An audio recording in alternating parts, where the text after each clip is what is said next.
FX Medicine is your gateway to news, resources and information on the safe, evidence-based approach to practicing complementary and integrative medicine. Visit fxmedicine.com.au to sign up for e-news and stay up to date with the latest research, podcasts and industry information.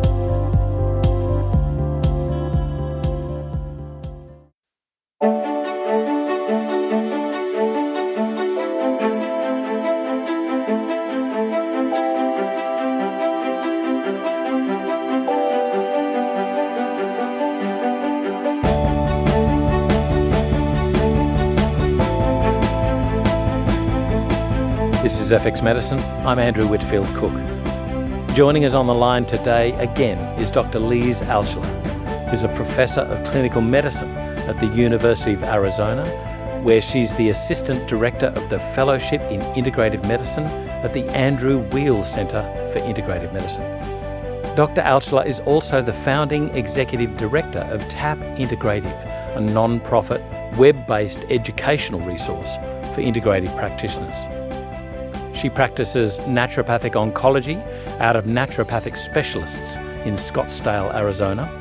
And Dr. Alschuler co-hosts a radio show, 5 to Thrive Live, and is also co-founder of the I Thrive Plan, a lifestyle app for cancer survivors.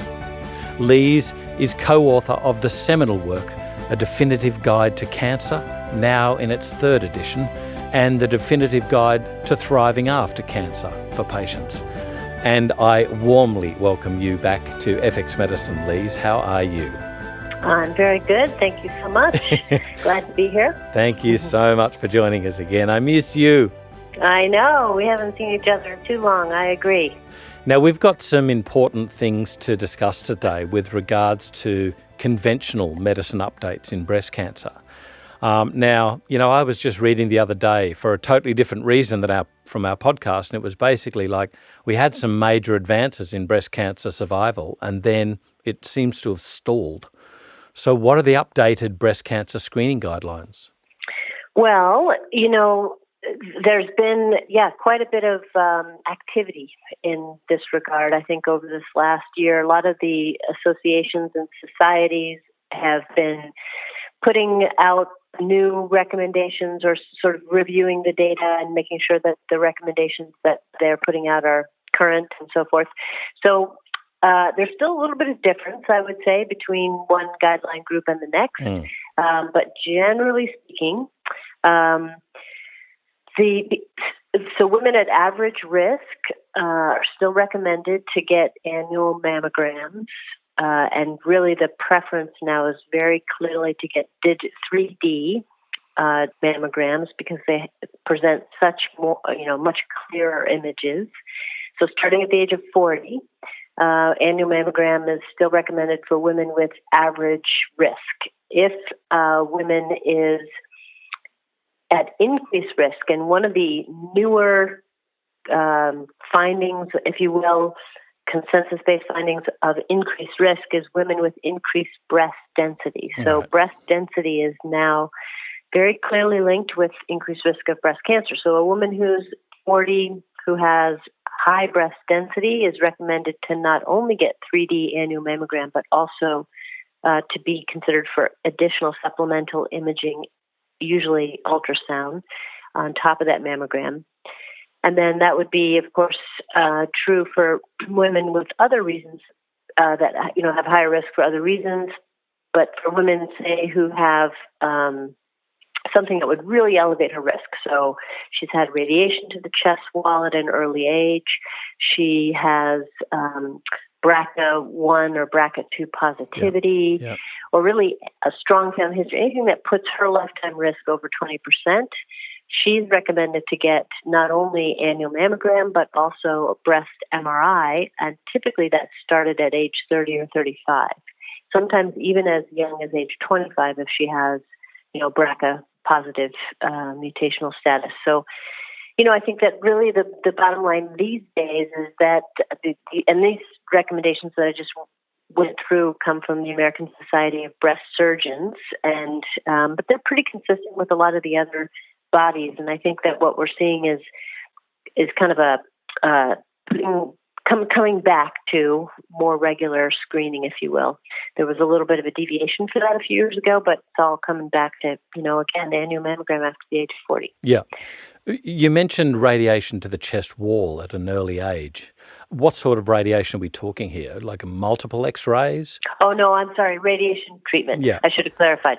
So just getting chest X-rays for diagnostic reasons, that wouldn't put you at high risk. But let's say you had lymphoma, non-Hodgkin's lymphoma at an early age, or Hodgkin's lymphoma, you would probably have received mediastinal radiation, so then you would be in this higher risk group. So therapeutic radiation is what I'm talking about, or thyroid cancer history or something like that. Right. Although there is this an increased concern amongst clinicians, mainly doctors, with regards to the amount of scans that are being done. Not necessarily relevant for breast cancer, but can we just cover that as an aside? Well, the whole concern with this is, we do these scans and does it really make a difference in terms of overall survival? Because, if the number of women that would be diagnosed from a scan compared to the number of women that will get false positives, it's a fairly fine line. So I think that you can still, despite all of these societies coming back to recommending these regular screenings, you could still make a case for the fact that, the chances of getting screen-detected breast cancer is fairly low, and you're going to send a lot of women in for unnecessary biopsies. The challenge is that even if it's a fairly low number that's going to be caught, if you're one of those women, you definitely want to be caught when you have an early-stage breast cancer, when the treatment is potentially curative. So I think that's the kind of sticky wicket with this, that, societies are really not willing to give up the potential, even if it's 2 or 3 women out of 100 or whatever the case might be. They want to make sure they catch those women and provide them with, curative intent treatment when they can do that. Can I branch off onto the controversial subject of MRIs? And also, can I include something that you said there with regards to biopsy, fine needle versus core biopsy? Mm-hmm.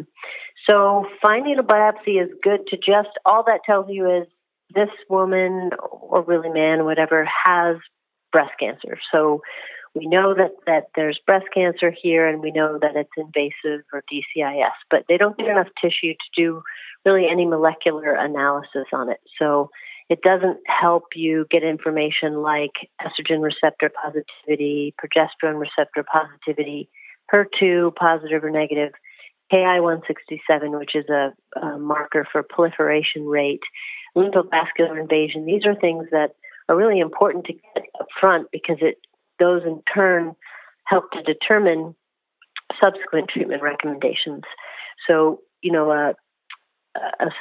just a fine needle biopsy might be done just to make a diagnosis, but in most cases, I should say, women will probably be referred right away to the core biopsies so they can get all that additional information. Yeah, I've always wondered about that. So if this happens, let's concentrate on women because we're talking about breast cancer and it mostly occurs in women. I understand there's a very important condition in men.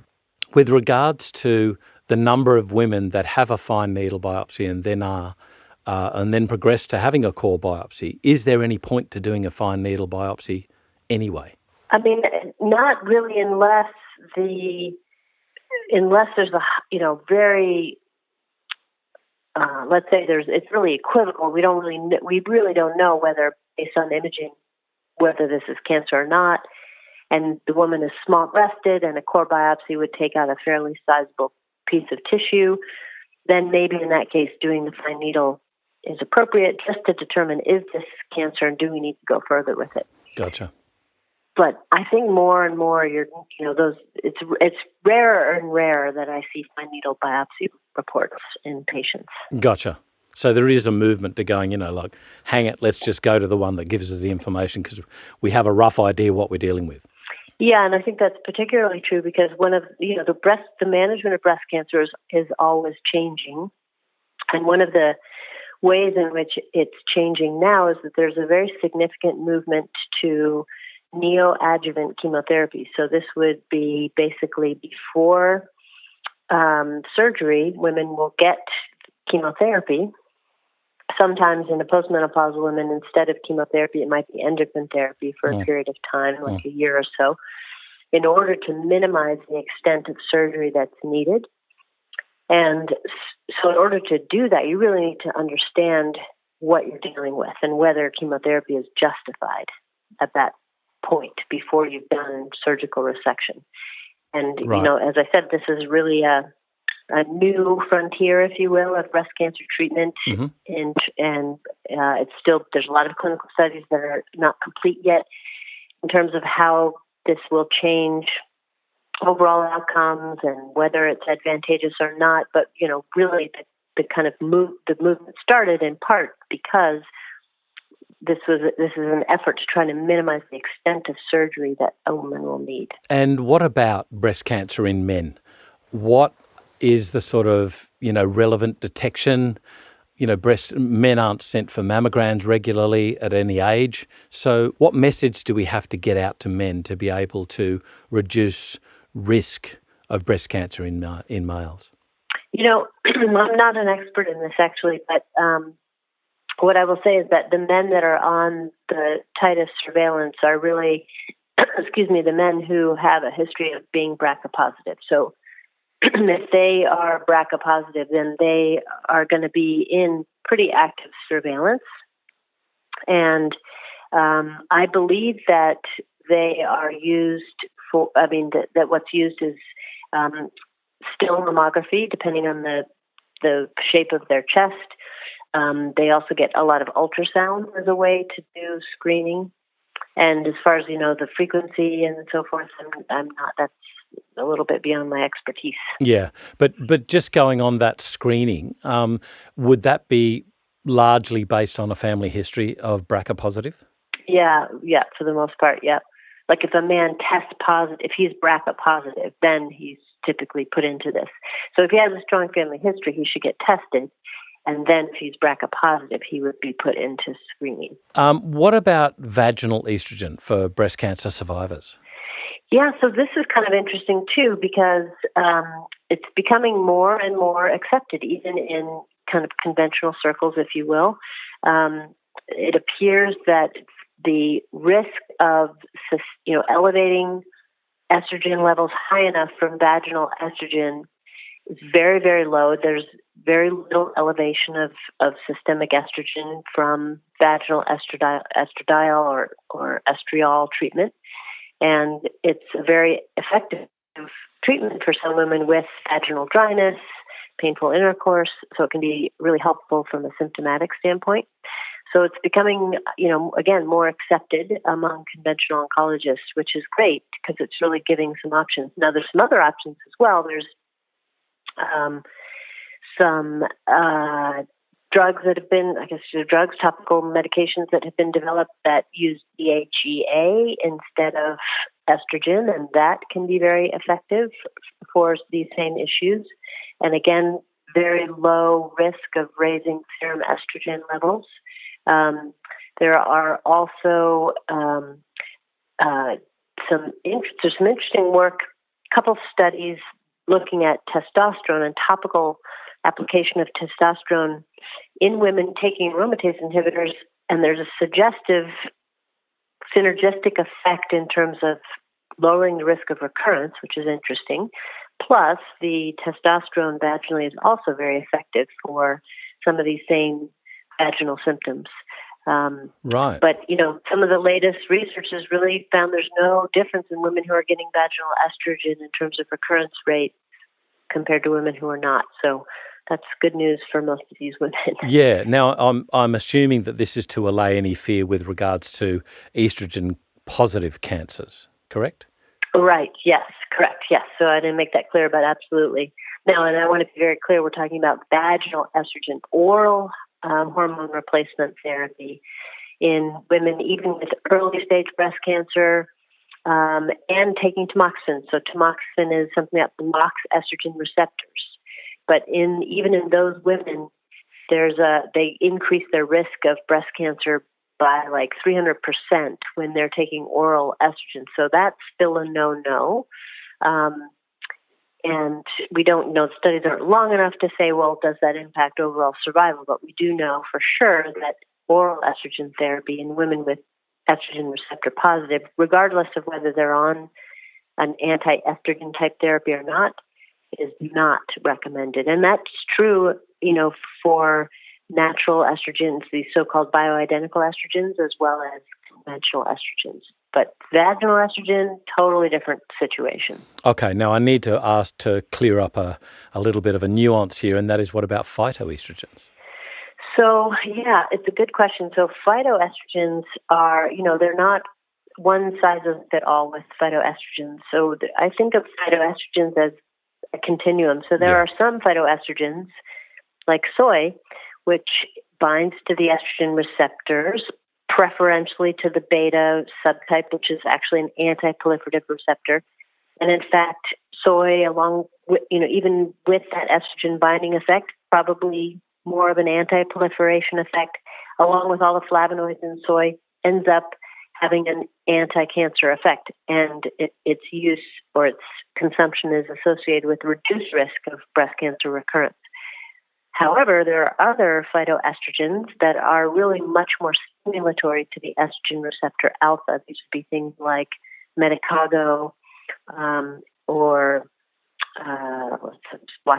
red clover is another one, angelica. These are ones that I would not use in somebody with a history of estrogen receptor positive breast cancer because they do elevate serum estrogen levels. And any elevation of serum estrogen levels in somebody with a history of estrogen receptor positive breast cancer is really considered inappropriate.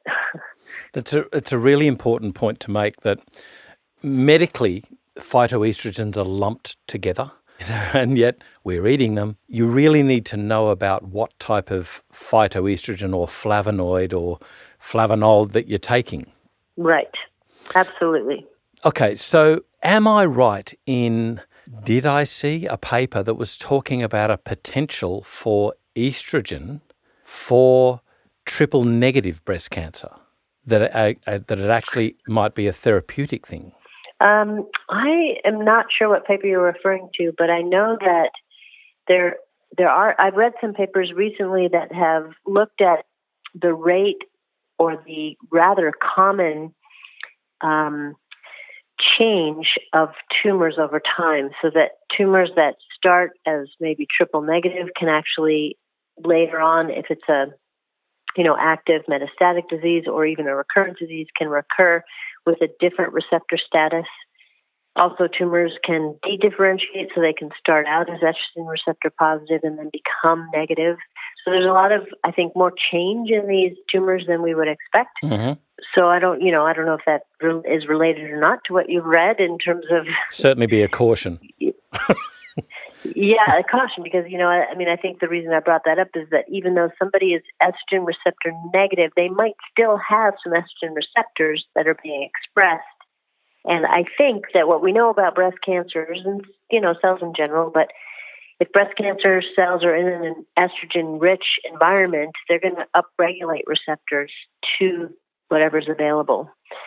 And so I think the risk of, doing something like that, using estrogen in a triple-negative breast cancer, is that you might encourage that change in morphology and then actually be feeding the proliferation of the tumor. So I think until we're really clear on what that, what happens clinically, I would just say we're playing with fire. Updates on ductal carcinoma in situ, DCIS. Now, when is treatment needed? When is it not? When does it watch and wait? Right. So, DCIS is quite a conundrum for practitioners. And so there's been some recent data that's been published looking at, this whole issue. So first of all, about 1/5, 1 out of every 5 mammographically screened detected breast cancers are DCIS. So about 1 in 5 women are dealing with the diagnosis of DCIS when they're diagnosed. And so there's been some look at, what happens if you don't treat DCIS? And there's been a big retrospective study that looked at that. And by the way, now we classify DCIS more specifically. So we look at the pattern of DCIS and we can determine if it's low grade or intermediate or high grade. And really only when it's intermediate or high-grade DCIS do you see a separation of the lines in terms of risk of breast cancer-specific survival. So low-grade DCIS, there's really no advantage to receiving treatment, which is kind of interesting. That's new.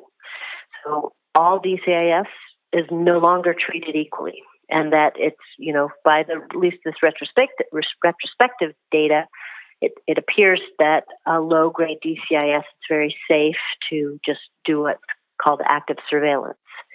And when women who have DCIS, low-grade DCIS, are on active surveillance, what that means is they need annual mammograms, and as long as they get that, they're fine. Now, if a woman has intermediate or high-grade DCIS, then there is a little bit, not dramatically, it's, probably at best, like, I don't have the exact statistics, but it's certainly less than 10% difference in breast cancer-specific survivals with treatment. Right. But, there's a difference. So that's something that women would potentially want to do. And then the question becomes, well, what treatment should they get? And are there any other characteristics that we can look at that will help us figure out, of those intermediate and high-risk DCIS, who really is going to go on to develop invasive breast cancer and who isn't? And so those are trials that are still ongoing. But in the meantime, just in terms of some really interesting resources, there's a new, very well validated test that's available, and it's called the Prelude diagnostic test, and it actually predicts an individual patient's benefit from radiation therapy. So DCIS is typically treated with surgery, and then the question is, does this woman additionally need radiation therapy and endocrine therapy? So radiation is kind of the variable that's most often either yes or no. So this new Prelude diagnostic test very carefully and very clearly reclassifies women into women who would benefit from radiation or not. And so this is great because it's actually, when it's being used, it's saving a lot of women from getting radiation therapy who would have otherwise been recommended to get radiation just based on the initial grade of a tumor. So that's exciting. Yeah. I've got to ask the question about fear, though. I mean, if a woman was told that she had a diagnosis of DCIS, I can't imagine many women going, yeah, we'll just watch and wait. How does a clinician broach that? Yeah. I mean, you'd be surprised. Actually, a lot of women don't want treatment. They do want to watch and wait, and they feel like they can, it's an opportunity that they have to reverse things. And really but to be fair, there's some women who will be like, I don't want to watch and wait. Let's just take care of it, which is fine. I think what the data is saying is, if that woman has low-grade DCIS, whether she treats it or not, it's not really going to impact her overall survival or her risk of dying from breast cancer one way or another. So she can get a treatment for, kind of peace of mind, but she could also, if she doesn't want to, that's a very evidence-based decision, if you will. But to your point, yes, I think that there are some women who are just going to be like, I don't even want to deal with this. I just want to get it taken care of. And they will still, of course, be treated. What I was thinking of is that ongoing hypervigilance and the stress that places on the body. And I'm thinking biochemically. Yeah. I'm thinking about catecholamines being a driver of metastases. Right.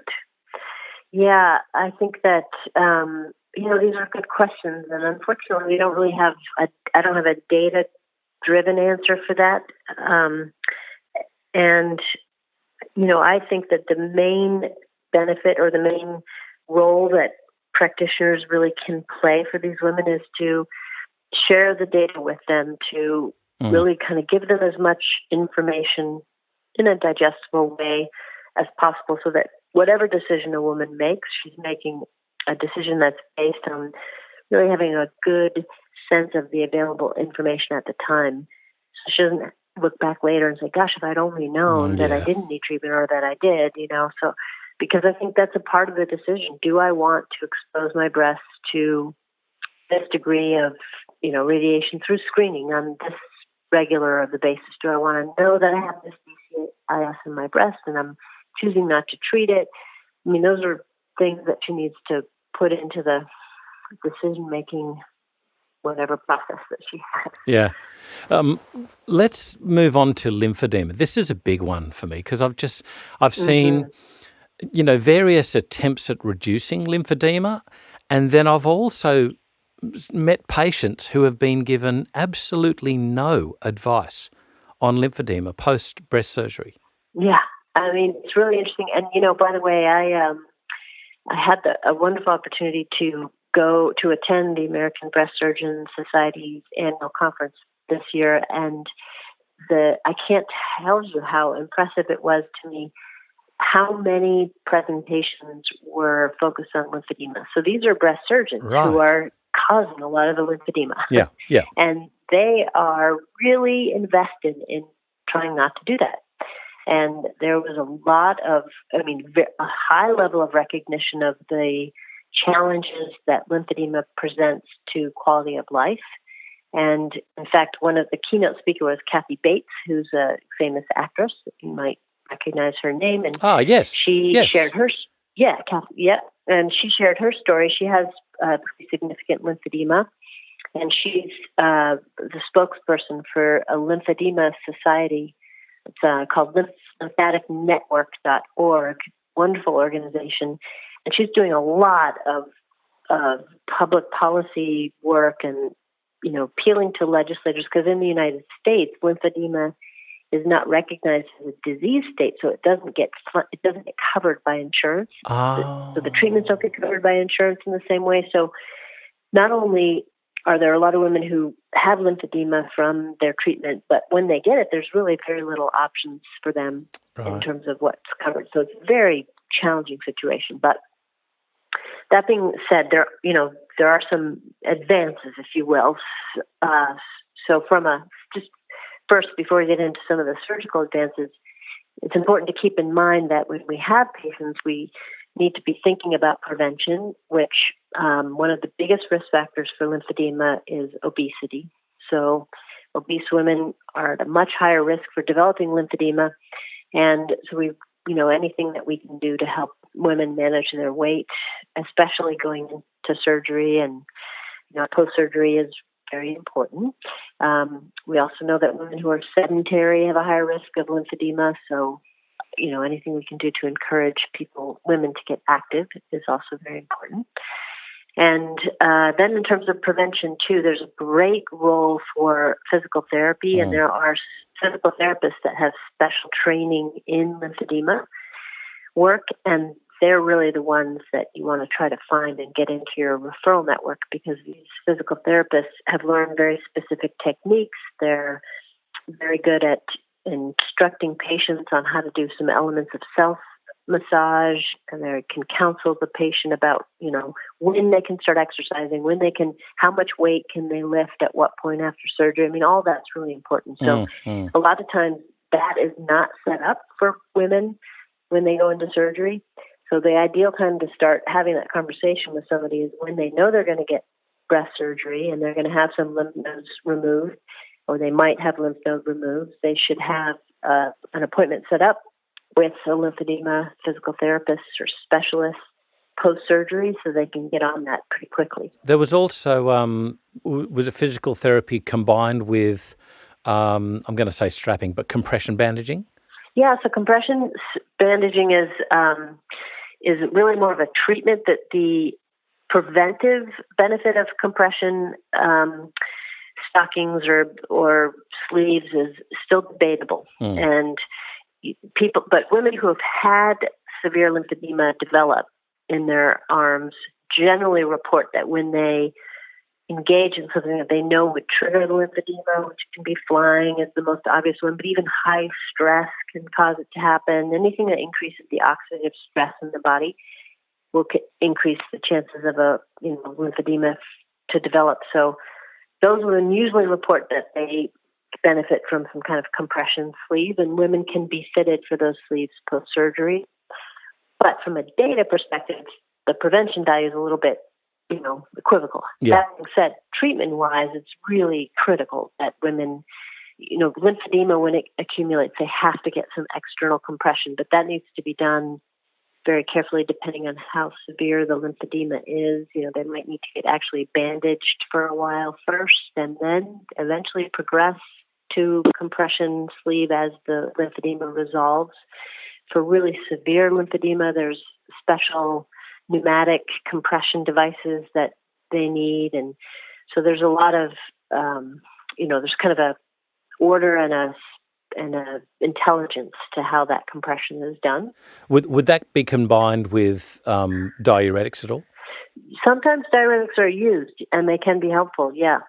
And that, depends a little bit on, the blood work in the woman and the weight of the woman and so forth. But yes, that can definitely be used.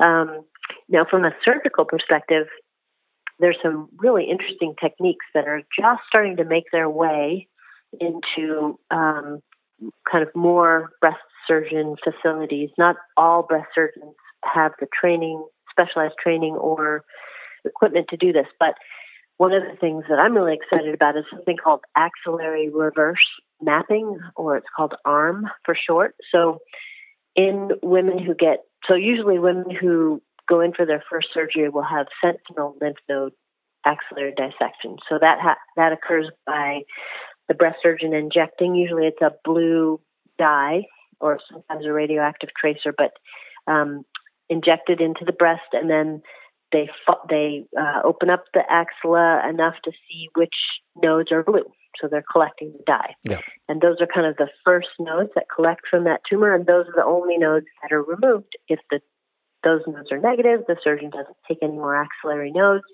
and everything's said and done. On the other hand, if those nodes are positive, then typically, and this again is changing, but still, some women will then have more nodes removed, depending, on what kind of positivity there are in the nodes will determine to some extent how many more nodes are removed. But one of the things that some surgery centers are now doing is that in addition to injecting that dye in the breast, they inject a different dye into the upper arm. And then when they open up the axilla, they can see which nodes are draining the arm. And it's uncommon for a node to drain both the breast and the arm. So they can visually see which nodes they don't need to take out, even if they have to do more than sentinel node dissection. So it's great because it helps to preserve the lymph flow from the hand, which is where lymphedema happens. And then there's some other techniques they can use to kind of reconnect channels if they do happen to have a node that they need to remove. But that's something that I think we're going to start to see more widely implemented because it really has a potential to make such a difference. Oh, absolutely. Well, okay, so on that line, breast surgery advances. What's happening in the world of breast surgery? Gosh, there's so much. It was really exciting. I just, am very pleased with what's happening with breast surgery. So, surgeons are really trying to put themselves out of a job, basically. No, that's not entirely true. But they are really doing whatever they can to make surgery as minimally invasive as possible. So, for example, mastectomy. There was a presentation at this breast surgeons conference where this gentleman who's been a breast surgeon for, I think, 50 years or something, showed slides of what mastectomies used to be, and it was just horrific. Like, women would literally have their chest removed, down to the bone. Gosh. And they would emerge with this skeletal kind of cavitation as a result. And that's how mastectomies were done not too long ago. And where it's come now is the new emerging standard of care is what's called oncoplastic surgery. So even if a woman needs a mastectomy, so the removal of the entire breast tissue, they are developing ways to do this with one small lumpectomy-sized incision, and they can still pull out the entire breast tissue through that small incision. And then reinsert the implant at the same time. And so the woman comes out of surgery with basically a breast that looks the same, more or less, and with one small incision.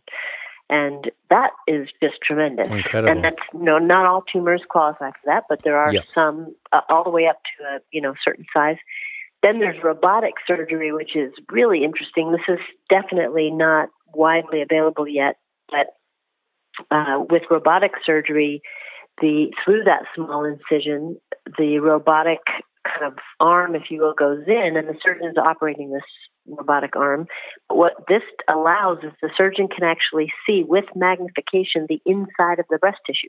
So this robotic arm comes with little snippers, and so the surgeon can kind of snip away very precisely around a tumor. So for, say, a lumpectomy, can get just the amount needed, based on the dye spread and so forth, without having to get any healthy tissue. So a very precise way to do surgery, and they can actually see what they can't otherwise see with their naked eye. So, these things are kind of exciting because it's just giving women options to have surgery in a less disfiguring way. Obviously, as you said before, there's limitations regarding, the size of the tumour, where the tumour is, whether there's pot orange, whether there's areolar involvement, that sort of thing, yeah?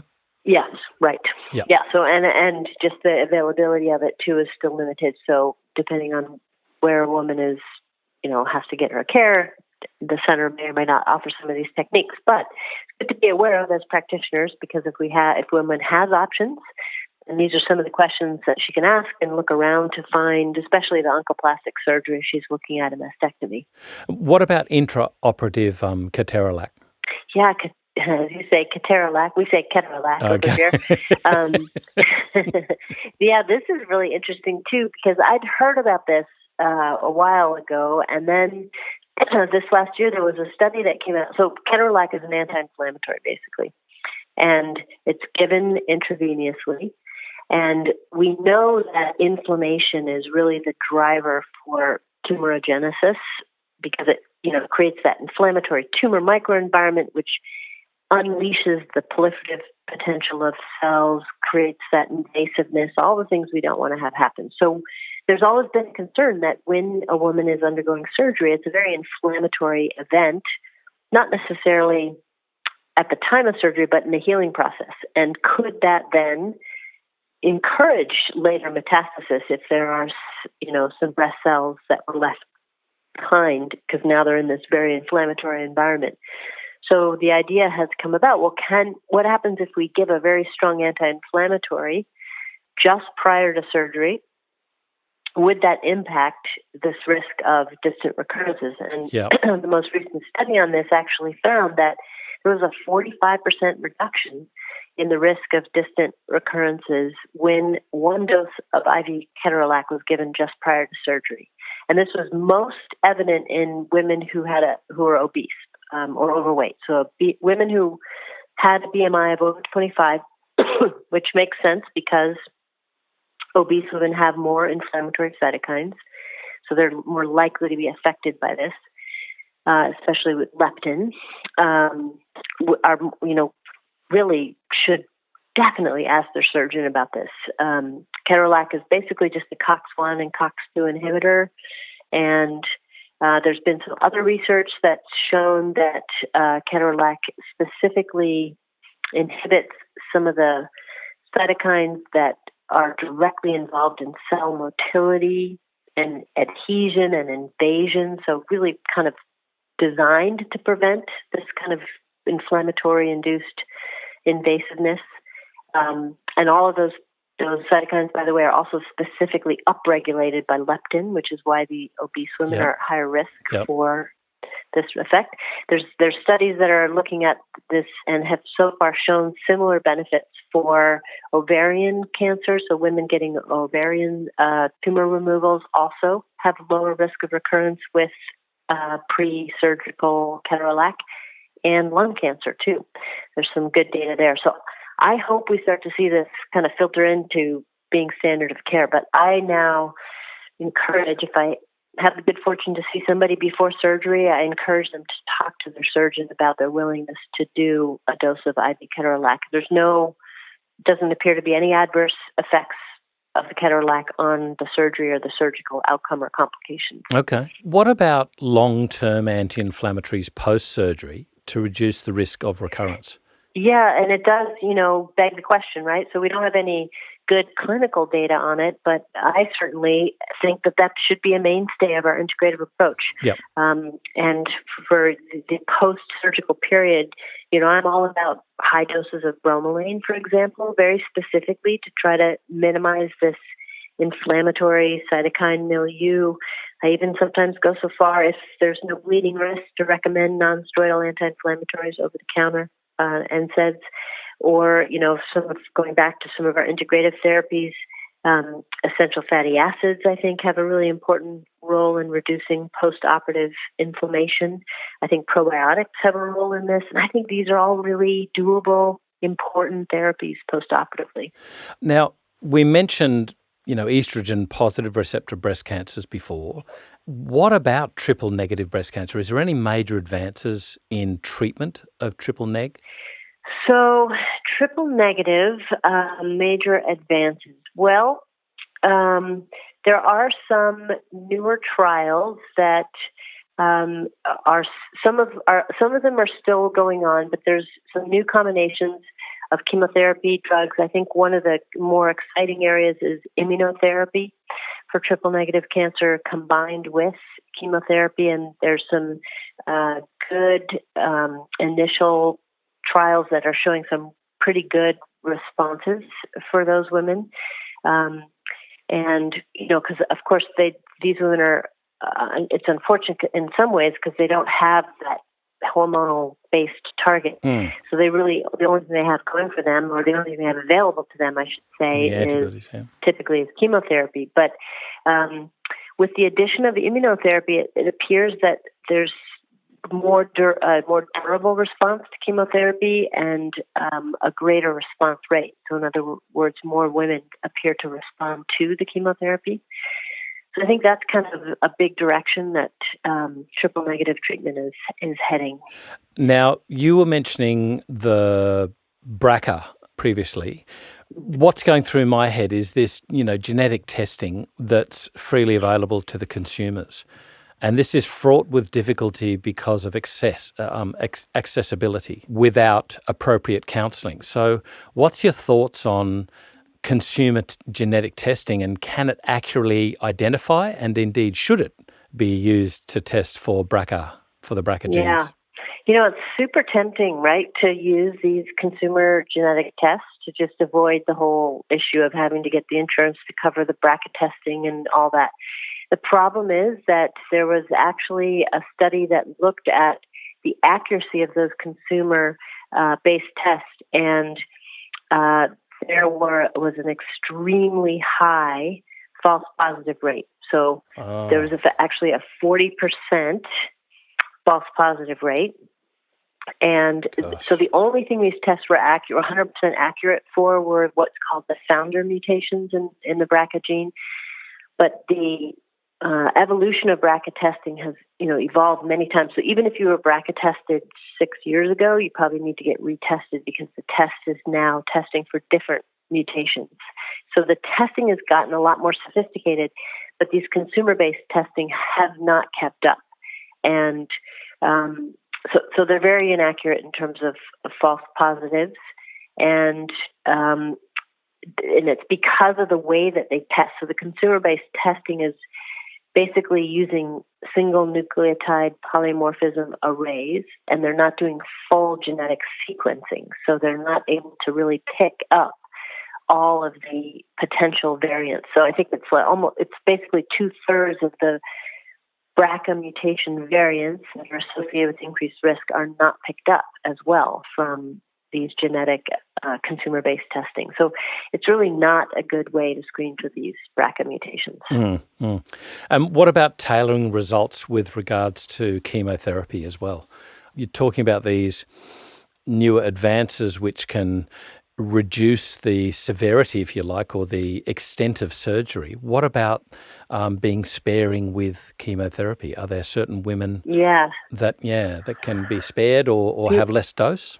Yeah, so the big news that everybody's been waiting for who, treats a lot of breast cancer is the results of the Taylor RX study. So people are probably familiar with the Oncotype DX test, which is a test that looks at the gene expression pattern of a certain number of identified genes in breast tumor tissue. And that expression pattern classifies women into low, intermediate, or high-risk groups. And up until the Taylor RX, we didn't know what to do with the intermediate group. We knew that the women in the low-risk group did not need chemo, didn't offer them any survival advantage, and we knew that the women in the high-risk group did have a significant survival advantage from chemo. But we didn't really know what to do with the intermediate group, so we just gave them chemo too. So with the Taylor RX, we now know what to do. So basically, it's taken the score within that intermediate score, which is the score between 11 and 25, and we can now essentially say that a score from under 25, endocrine therapy only. Score over 26, equal or over 26, you need chemotherapy, except if you're young. So if a woman is under the age of 50 and her score is between 21 and 25, so it's fairly much narrower range, she would get, with the addition of chemo, about a 6.5% additional reduction in her risk of recurrence. Right. If she's below that, 16 to 20, so still in that old intermediate category, there's a little bit of risk reduction, but it's only 1.6%, so not very much. So gotcha. It's just been really helpful. It's taken a lot of women, again, and reclassified them to a category where they really don't benefit from chemotherapy. Right. Now, you were mentioning breast density before as a risk for for future breast cancer. Can we do anything about dense breasts? Yes, we can. So high breast density is more common in women who have a history of hormone replacement therapy. So that's one area that we can modify. Women who eat a Western diet are at higher risk for increased breast density. Women who drink more than 7 servings of alcohol a week, higher risk of breast density, and there are genetic factors. But the modifiable risk factors are basically what we talk about all day long to our patients: eating a healthy diet, moderate intake of alcohol, and potentially avoiding hormone replacement therapy.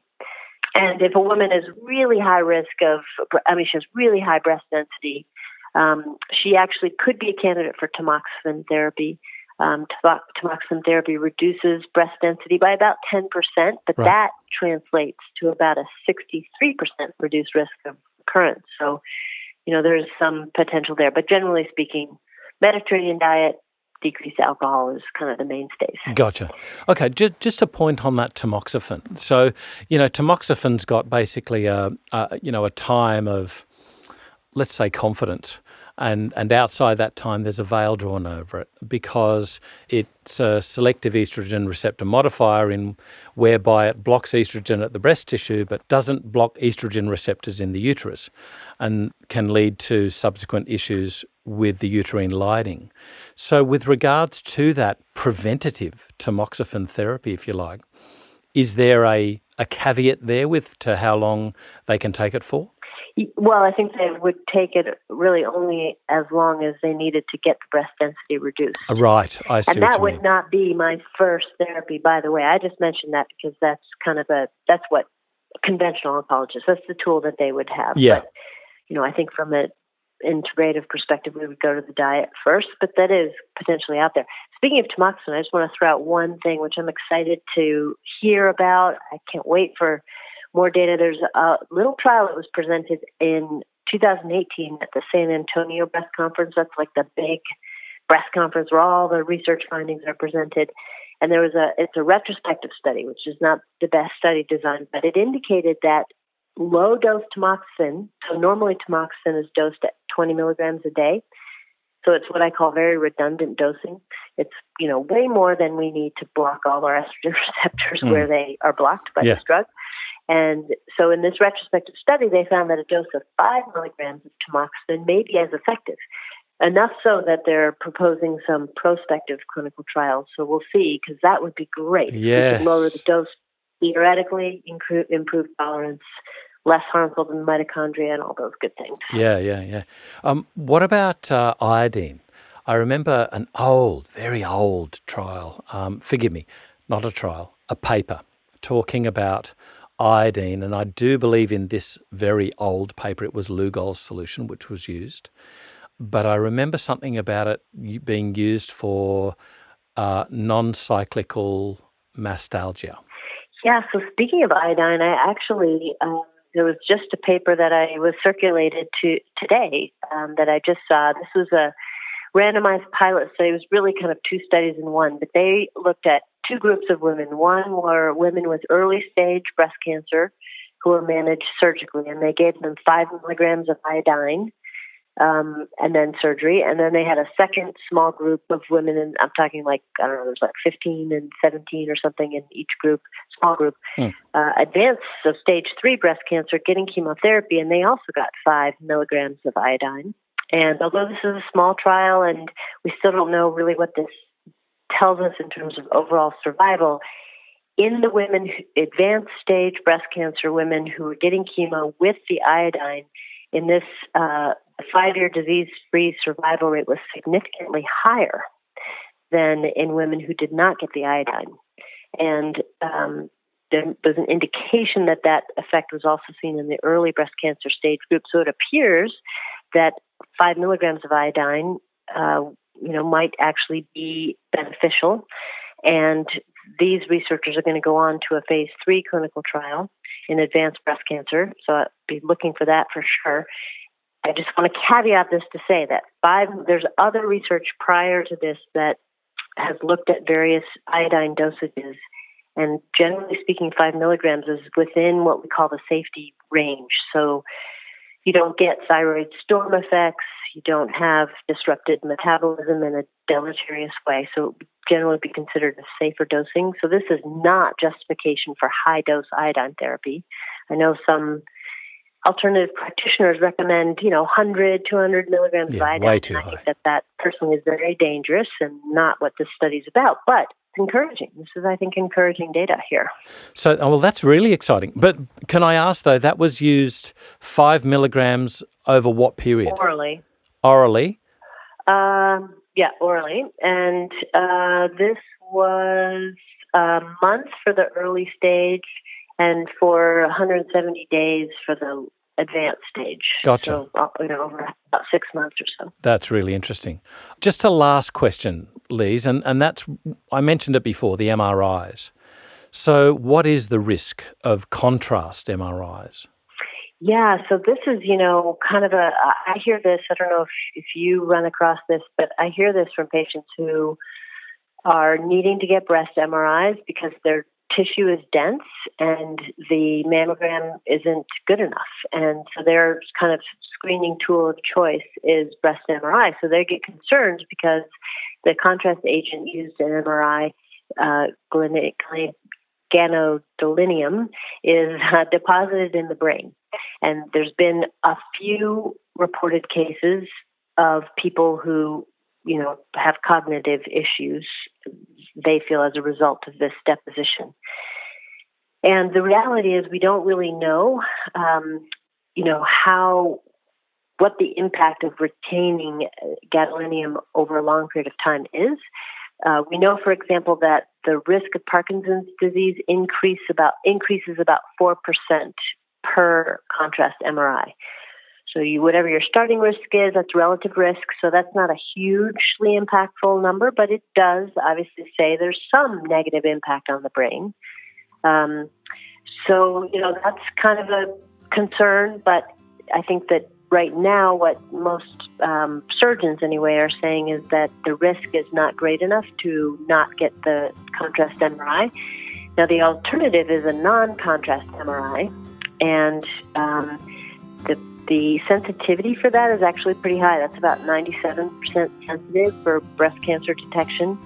Specificity is not great. It's about 83% specific, so it wouldn't necessarily differentiate between a malignant versus a non-malignant lesion, but I would argue that it's probably better than nothing if somebody's really quite concerned or has a high, let's say, familial risk or individual risk of Parkinson's or something like that. I got to say, Lise, I always learn something new and useful whenever I speak with you, and I thank you so much for just enlightening us on the new developments with conventional medicine updates in breast cancer. So thank you so much for taking us through those today. You're very welcome. I hope that was helpful. I think this stuff is very important for us to know as integrative practitioners, because we can often be that interface for patients and trying to help them translate, directing them to the right questions to ask. And so even though it's not exactly in our wheelhouse, I think it's important for us to be aware of what's happening out there. This is FX Medicine. I'm Andrew Whitfield Cook.